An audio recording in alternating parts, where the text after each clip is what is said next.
This segment of Delmarva Life is brought to you by State Farm Insurance and the law firm of Tunnell and Raysor. Well, before the break, we heard Liz and Betty's touching story on how distracted driving changed their lives forever. Unfortunately, distracted driving is something many people do. In a recent enforcement campaign last month, the Delaware Department of Highway Safety reports police issued more than 2,000 tickets in just over 2 weeks to drivers who were using handheld cell phones behind the wheel. Combined with the first wave of the campaign, police in Delaware have issued almost 4,200 tickets. Last year alone, authorities issued more than 13,000 cell phone citations in Delaware. And just this month, the CDC reported texting while driving kills more teens than drunk driving. You may be wondering, from a legal standpoint, what happens if you're caught driving distracted? And how can we prevent it? Well, joining us today with some answers are Janine O'Donnell, State Farm Insurance Agent in Lewis, and Attorney Kelly Geloff, Managing Partner of Tunnell and Raysor in Sussex County. Thank you, ladies, for joining us this afternoon. Thanks for having me. Kelly, we're going to start with you. Really, Delaware, Maryland, and Virginia all have some kind of law about cell phones. Yes, they do, and it involves whether you're talking on the phone or texting or reviewing emails or whatever, you are not allowed to do it. And if you do get caught by the police, they can stop you specifically for that. And if you are caught, then you can get a citation. Your first offense would be a $50 fine in Delaware, and if you are caught again or any more, you can get a fine for between $100 and $200 for each time you're cited. And you know, Kelly, the one thing people may not realize, and I didn't know this until earlier, is that they can actually, you know, lawyers and the police, they can gain access to your cell phone records if they believe the phone was the cause of an accident. Specifically, if you deny it, if you say you weren't really doing it, whether you were or you weren't, and you say you weren't, they can access it. From a civil standpoint, as you know, I handle personal injury cases. If a case comes along and you're denying liability when it looks like it was your fault, then yes, through discovery, through subpoena, if there's an actual trial that's going to be going forward, then all of your cell phone records can be accessible, including what was being said during that time period. Everything may not be able to be used in that particular trial or in that case, but the fact that it is accessible, and then you have to argue what is and what is not relevant to the particular case. And it doesn't necessarily have to be in your hand. I know a lot of people use a speakerphone. Right. People think hands-free. I have my cell phone over here and I'm speaking into it. However, that's not considered hands-free. So when you're using your finger, you're picking it up to shut it off, that's not allowed. That is actually considered in violation of the law. And legally, what kind of impact does distracted driving have on us? Well, particularly if you cause an accident because you have been on the cell phone, it can be any distracted driving. You don't have to be cited with doing something wrong. It doesn't have to be a violation of the actual law, but specifically texting, those kinds of things do cause accidents, as we've been talking about. Then you can be sued for that because you were negligent and caused an accident because you were distracted while driving. Now, Janine, when we're talking about driver distraction, as we learned, it can really only take a second. That's exactly right. The statistics are really staggering. Taking your eyes off the road puts you at danger. There's no question about it. At 65 miles an hour, a car covers close to 100 feet every second, and approximately 80% of crashes happen within 3 seconds of driver distraction. So whether you're turning around to check on your child in the back seat or eating, 65% of near crashes happen within 3 seconds of driver distraction. So it isn't just cell phones, it isn't just texting. It can be anything, and we know this. You see it all the time.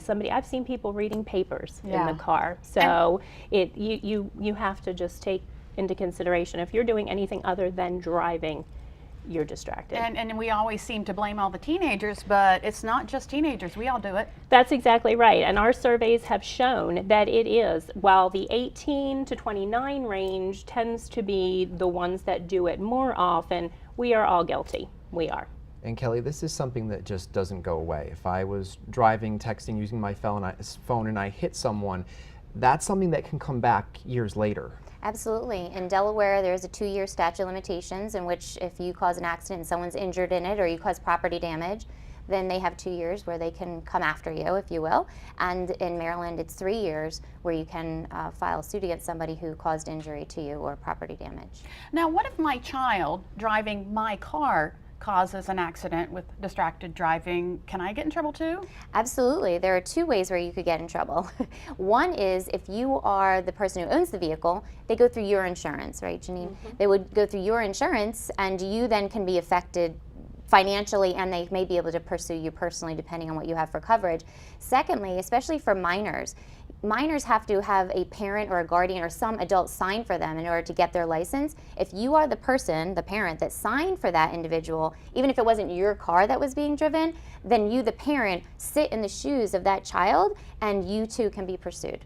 And Janine, this is something where you say it's important for people to review their policy. Exactly, especially when you're adding a teen driver, but always check with your agent, find out what your liability coverage is, and ask them about something called a personal liability umbrella, which protects you in excess of your car insurance policy in the event of a serious injury. And Janine, State Farm has actually launched a program that helps teenagers become safer drivers. Exactly, and we want to look at it from a more positive aspect. So Celebrate My Drive is something that we're going to be doing. We started it last year. We're going to have it again for a week in October, and we want to get the kids excited about driving and celebrating the freedom that they're going to experience and the things they're going to be able to do. But along with that, also the message that with that freedom and fun also comes a great amount of responsibility. So you can check that on Celebrate My Drive. And Kelly, you're part of a program as well.